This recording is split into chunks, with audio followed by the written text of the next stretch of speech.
Okay, students, good morning. Sorry for the delay. A small work is there. That's why I'm not able to take the class. My voice is audible. Yes, sir. Okay. So last class we have discussed about the data warehouse architecture. So this class we are going to discuss about next topic in the second unit, data warehouse implementation. So what is a data warehouse implementation is, for example, if you want to create a data warehouse, we need to create the data cube. So what is the data cube is? So data cube nothing but lattice of qubits. So lattice of qubits means set of the qubits. So for example, in SQL terms, so by performing various aggregations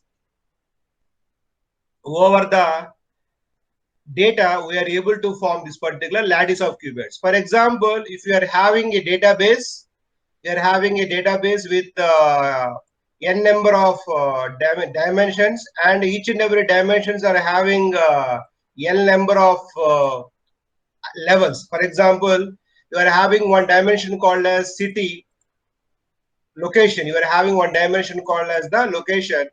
The location may be available in the different levels like city, state. So these are called as the levels. So you are having n number of dimensions and l number of levels. Then how many number of qubits we need to compute is t is equal to pi of I is equal to 1 to n l of I plus 1. So this many number of, for example, that means what it is the meaning is, for example, if you are having so normally we use it to compute 2 power n number of qubits. So if you are having n number of cubes, n number of dimensions, then we should compute 2 power n, that is 16 number of qubits we have to compute. So here, this but online analytical processing may need to access access different qubits for the different queries. So the main requirement, the main problem here is the storage requirements. If you are having more number of qubits with multiple number of levels, the problem we are going to face is the curse of dimensionality. What is curse of dimensionality is, with the increasing the number of dimensions, the amount of storage required to store these all aggregate values is going to increase. So to avoid this particular problem, curse of dimensionality, we are having a concept called as materialization of data cube. What is materialized data cube is, so sometimes we are using a concept called as full materialization. That is, every qubit is called, if you compute every qubit, it is called as full materialization. If you don't compute any one of the qubit, it is called as no materialization. Next one is some materialization or partial materialization. So for example, what is partial is, for example, among 2 power n number of qubits, you are going to compute only some 2 power n minus number of 5.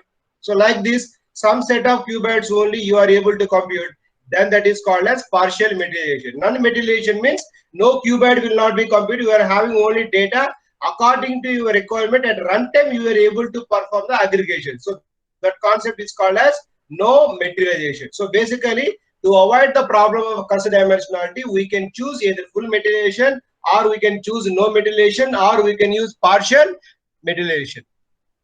So which particular one we have to, selection of which qubits to materialize is depend upon 3 parameters, that is based upon size and sharing and access frequency. So I already showed the lattice of qubits is at the bottom level we are having base qubit with all dimensions, and going to the higher levels we have few dimensions with the aggregate measures. Apex qubit will contain the aggregate measures only. So for the purpose of easy location of the data, we are having that indexing technique. So what is indexing technique is, for example, what is the main advantage? For example, if you are having a textbook, in a textbook you can have like this: topic name and page number. So what is the advantage of this particular one? And also topics are in the ascending order will be there. So topics are there in the ascending order. So each and every topic, which page, for example, page number 67, that information will be freely available. Then you can automatically locate that particular topic in that particular page. So this is the advantage. You can directly go to that particular page in the textbook. So this is the advantage of the index in the textbook. In the same way, in a databases also, for easy location of the data, we need indexing techniques. In data warehouse, we have 2 types of indexing structures are available, that is bitmap indexing and join indexing. What is bitmap indexing and join indexing? Let us see. For example, this is the base table you are having. The first column is record ID, and second column is item, and third column is the city. So the attribute are item and city, and these are values. So these are values. Now what is the bitmap indexing telling you?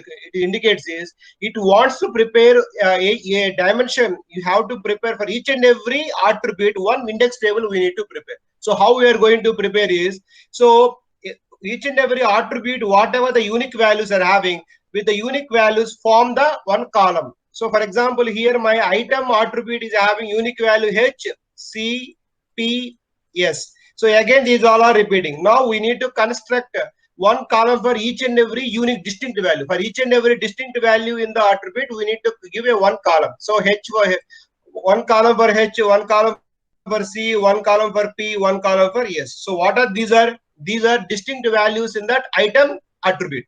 In the item attribute, these are distinct. For each and every distinct value, we have to form one column. Now what we need to mention here, we have to indicate is, this particular distinct value H is available in which particular records? It is available in the record number R1, and is also available record number R5. So wherever it is available in that particular records, we have to set we have to enable the bit. Now 1 in the R1, and R5 is also indicated with the 1. So like this, for each and every column, each and every distinct value, wherever the record ID it is available, for that record ID we have to enable the bit. Remaining all are disabled. Now for example,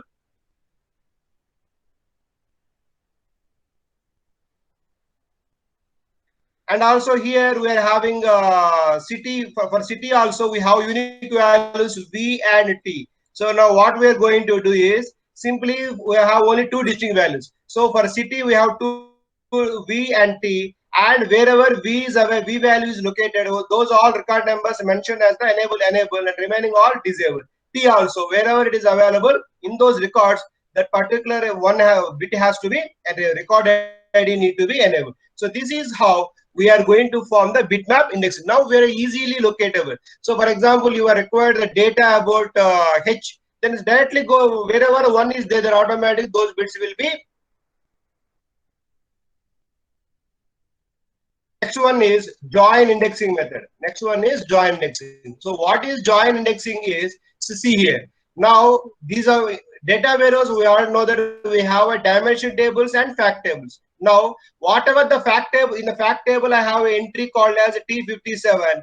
This particular T57 is pointing to a location main street, location dimension. In the location dimension the value main street, and the T57 reference key is also pointing to, in the item dimension table Sony TV is also pointing. Like that I have the pointers are there. Now what we need to do is we need to create the join indexing table. So how we are going to prepare is, so location dimension and say, so whatever the unique values are there for the location and wherever it is available, for those all entries we will prepare. So we'll indicate for the location over the location and sales dimension fact tables. I am writing main street is available in T57, main street is available T238, main street available T884. So like this we have to maintain the join index tables. So these tables are called as join index. Now for example, and also now I am preparing another join indexing table for combination of location item. So location, main street and item, both the combination values are available in the T57. So like this, for each and every entry in the fact table we have to maintain one index table. So this is now, for example, if you want main street, straightly we go for T57. If you want Sony TV, you go for TV. Only and only you need Sony TV only. We can locate in T57 or T459 also. So these are record IDs, pointers. So this is how we are able to easily locate. We can search the data. Next step, next technique is efficient processing of OLAP queries. So what is efficient processing of OLAP queries is determine to whatever the OLAP operations we're having OLAP operations like roll up, drill down, slice, dice, pivot, drill across, drill through. These are the operations we are having. So these OLAP queries, how efficiently we can be able to perform is first thing we have to remember is determine which operation should be performed on the available qubit. For example, if you want to perform dice operation, so you need to transform your drill roll into corresponding SQL or OLAP operation. So for example, the dice, what is meant by dice operation? If you want to pick up only more than one dimension, we can use an OLAP operation called as dice. So dice can be split into two SQL operations, that is selection and projection. So selection means whatever the required data will be there, and projection is going to display that reworded data according to whatever the way you want. So next one is determine. So what is so next thing is determine to which materialized cube the relevant operation should be applied. So you may have several qubits. So among those qubits, which particular qubits will be available having the required data? So next one is, so for example, see here, I have a question. Suppose I have this kind of a data warehouse I'm having sales cube with the dimensions, time, item, location, and some of the pre-computed measure which available is sum of sales in dollars. Now I also having the concept hierarchy like day, month, quarter, year for time, and for item we are having the hierarchy called as name, item name, brand, type, and for location I'm having street, city, province, state, and country. So like this I have one data warehouse is there. Now what is the question is asked is, so we have to ask the question, we need to find out the brand or state with a selection constant is equal to 2004. So in 2004, which particular brand and which particular state we need to find it. For this, which particular qubit we have to choose? For example, you are having 4 qubits. One qubit with year, item, name, city, and another qubit with year, brand, country, and third qubit with year, brand, province, and state.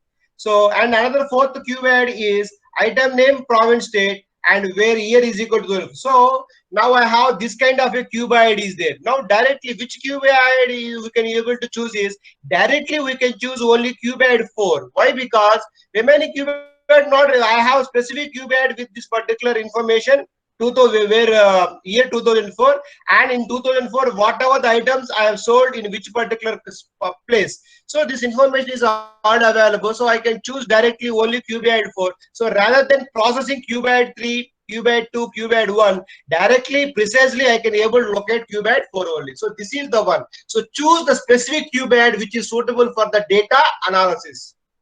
Sir అక్కడ brand missing sir. And miss ayinda qubit 4 a brand I can get from item name. Why? Because item is the item name. If I go to higher levels, I have brand is there. Okay sir. Yes.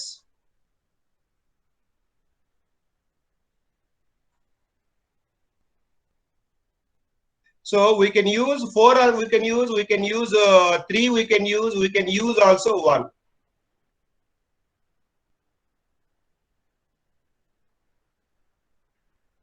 So next topic is data warehousing to data mining. So what is data warehousing to data mining is whatever the architecture where directly I will show the architecture with you. So directly we can combine both the data warehouse architecture along with the data mining architecture. So what changes we have done is at the bottom level we have only databases and data warehouse. So and we are going to form a multi-dimensional database with the help through database API. So by combining the databases, we are going to form data warehouse, and data warehouse is going to, from data warehouse we are going to prepare a multi-dimensional database.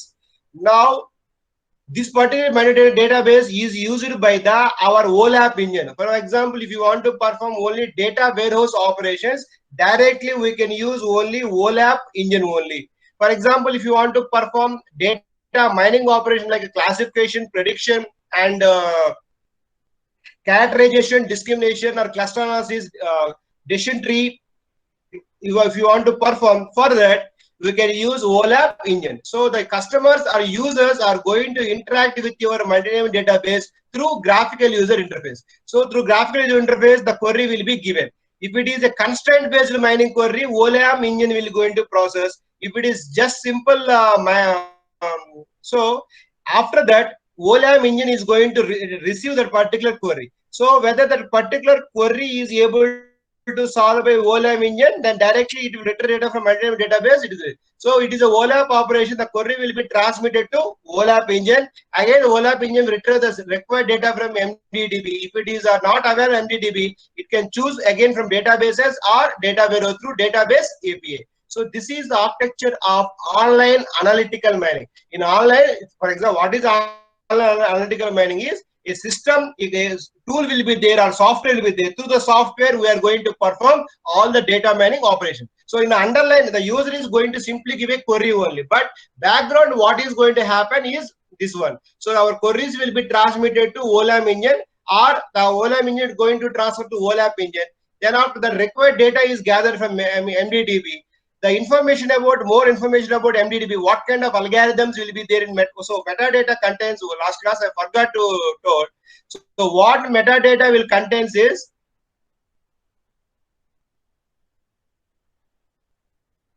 so metadata will contain the structure of data warehouse. It is also contain operational metadata, and it is also contains what are the algorithms we can use for summarization, and also it is also contains data related to system performance and business metadata. So this all information will be available in the metadata repository.